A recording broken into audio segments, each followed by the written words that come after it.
La société cotonnière est une nouvelle société qui est née de la transformation du projet que nous appelons dans le passé le projet coton. Et la société, elle est née très exactement le 22 juin 2023 par le décret du président de la transition qui a validé les statuts de cette société. La société cotonnière de Cancan a pour objet la mise en œuvre de la politique de l'État dans le cadre de la culture de la promotion et de la transformation du coton, mais aussi toutes les activités connexes liées à l'activité cotonnière en République.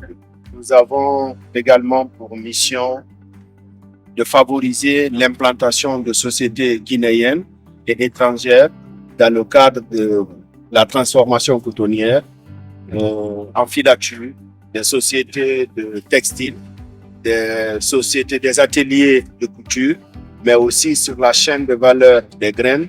Nous avons comme mission de favoriser l'implantation des huileries sur la base de coton grain.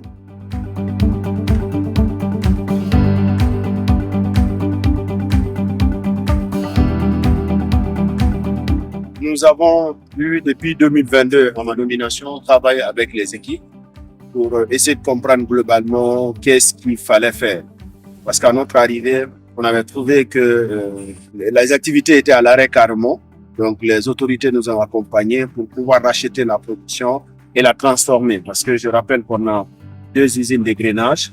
Qui ont une usine qui est opérationnelle et la deuxième usine est en phase d'être réhabilitée, ce que nous allons pouvoir faire sûrement en 2024. La culture du coton, c'est une activité très rentable que nous comptons développer en République de Guinée parce que la Guinée a un très grand potentiel dans ce sens.